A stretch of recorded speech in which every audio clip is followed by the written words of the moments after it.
So this is a session that we are very much looking forward to moderate, because it will be very interesting, I think, to hear these two points of views about imaging.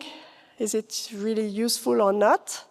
And the first speaker is Carles Pedret from Barcelona. He has a PhD in medicine and surgery from the Universitat Autònoma de Barcelona. And he's a sports medicine specialist. He's based in Barcelona, but really he's counseling a lot of clubs and going all over the world, I guess, with his expertise. So I'm really happy to have him as a speaker. Thank you. No, thank you.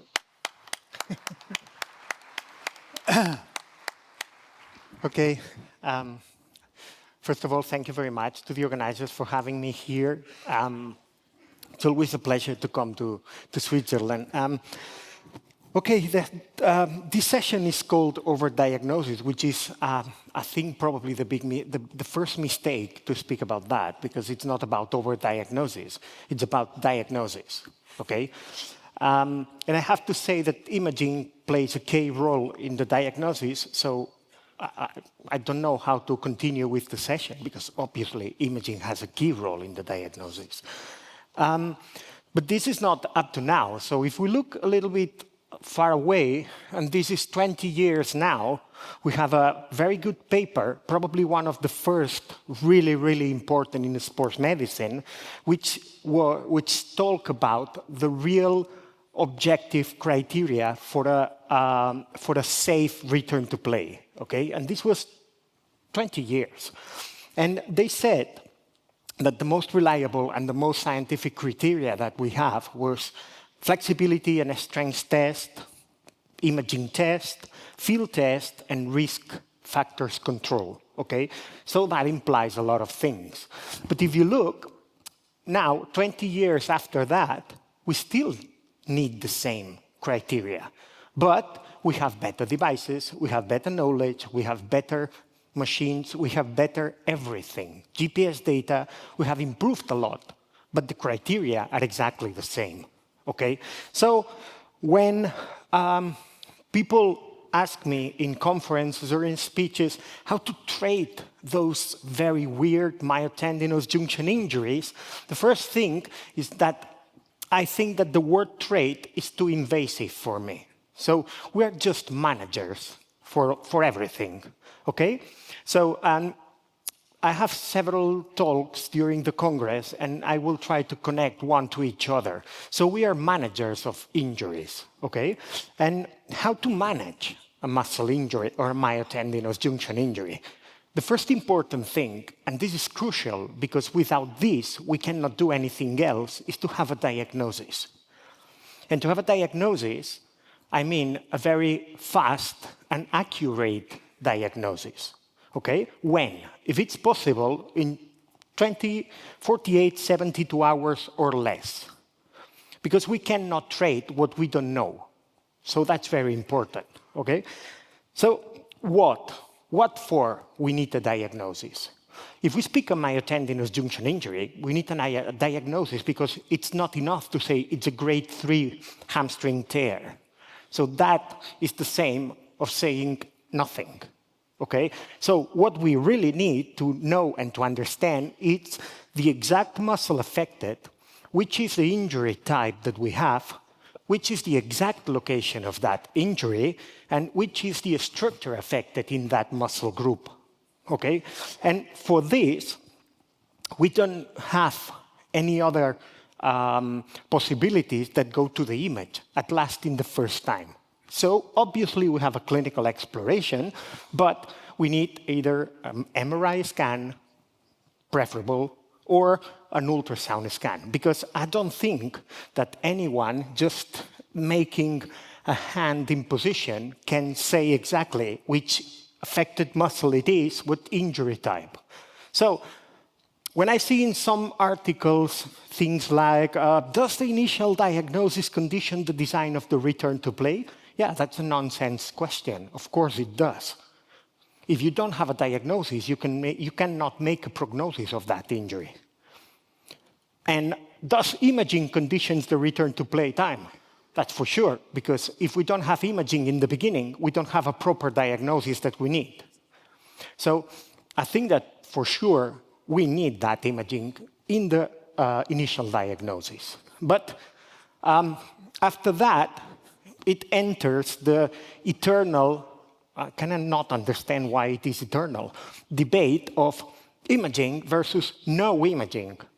So, and when I think about this question, when I think about this discussion everywhere, it always tends in my head to monitor this bullshit matter detector about why are we discussing this, because the return to play process is all of this. So imaging versus no imaging, it's just a small part of the return to play process. Okay? So we need to see the whole picture, and imaging is part of this whole picture for sure. But it's not about my opinion of saying imaging. We know that biologically, we have a lot of stages after a myotendinous junction injury, and this has been widely published. Okay, we have a lot of neurotransmitters that starts one stage to other stage until we reach a maturation or a functional recovery. I understand that we can progress, and I always say that 90% of myotendinous junction injuries can be treated conservatively with the correct exercise program progression, and the other 10% are surgical. Okay, so we don't need anything else that apply the correct load in the correct moment. But how do we know when is the correct moment? It's not just about the people, feelings, and sensations. And we have a way, quite objective, to see and to balance what's happened biologically and what's happened in the body in terms of imaging. Okay, so we can say that, and we published that a couple of years ago, that these are the healing stages, and I will speak about that tomorrow widely. We know exactly which are the healing stages according to the biological healing and the MRI findings. So if we want to know the quality of the scar tissue, we can know it at every time.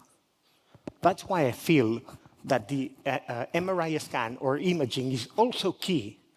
I think for the diagnosis is without any kind of doubt, but also for the follow-up in the return to play process. At last, as a point of view to say, be careful about that.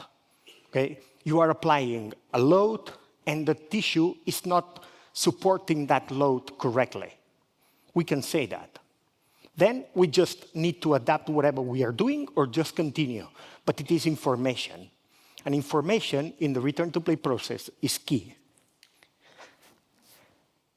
But especially in professional sports, everything is about balancing risk and benefit. So which is the risk or which is the benefit of putting this athlete that we planned the return to play time of 8 weeks into the field and into play some minutes in a game after just 3 weeks? The benefit is that it's a final, we need him, okay? And the risk are probably re-injury because the scar tissue is quite weak still or quite soft. So it's balancing the risk of benefit, but we need to understand that the key points here are in the first 3 weeks, okay? Because it's when we pass from an acute stage of the injury to the phase of a soft scar, and then to a more mature scar. I will explain that later, tomorrow better, maybe. So once we are here, look, for example, to these cases. This is an MRI or complete rupture of the central tendon of the rec femoris, okay? This is acute, and the exploration of that player was acute onset, sharp pain, unable to continue the match, and the assessment was very limited range of motion, painful contraction, painful palpation. Okay, that's quite fair. That's an injury, okay? And in a quite significant structure. Okay, but this is 19 days after. Look at the images, okay? We can still see a little bit of feather pattern edema, especially in the coronal plane. We can still not see a correct scar tissue in the axial plane. And obviously, we can still not see a correct scar tissue in development. Okay, so we are here in what we call a soft scar or a weak scar stage, which is normal and is physiological at that point. Which is the problem? The problem is that he had a full passive and active range of motion, no pain on contraction, and very mild discomfort just on palpation in the exact point of the injury. Okay? So here is the big problem. What do we do with this? Okay? And the last stage evolution, it's this one, which is 9 weeks. The player was already playing, but look how the scar tissue evolves in that area. This is a quite still fibrotic scar. You can see a spot there, and you can see a little bit of increase in thickness and no feather pattern edema surrounding that thickness. So that means that the scar tissue is completely mature, and we don't have feather pattern edema, so that means that the scar tissue is tolerating correctly the load that we apply.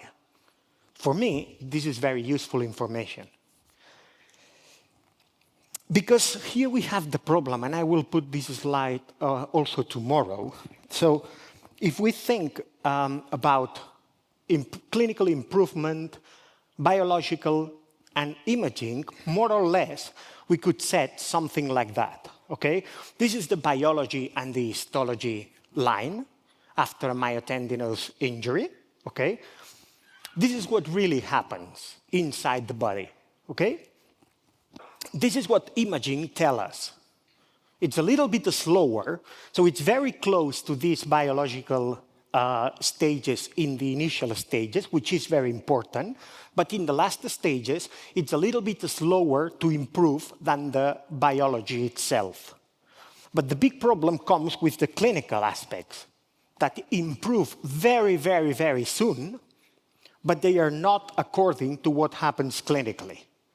So if we plan a return to play in terms of physiotherapy treatment, in terms of exercise protocol, we see that probably we need to decrease the inflammatory signs, rehabilitation, recovery in the first stages, but then start functional work, analytic, a little bit controlled, and then in the third stage, probably more functional work, increased loads, field, and cows starting.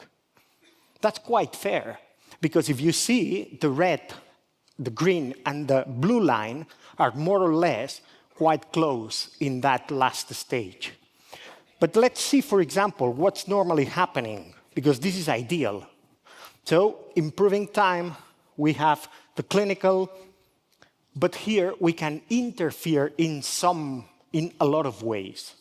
We can do some iatrogenic actions, because we don't know. It could be all fibrotic scars, it could be a re-injury, it could be maladaptations, neuromuscular compensations, genetic things, bad recovery, bad resting, training errors. There can be a lot of things that makes that the biology and the imaging delays their process. So it took more time, it takes more time to improve, but clinically they improve the same.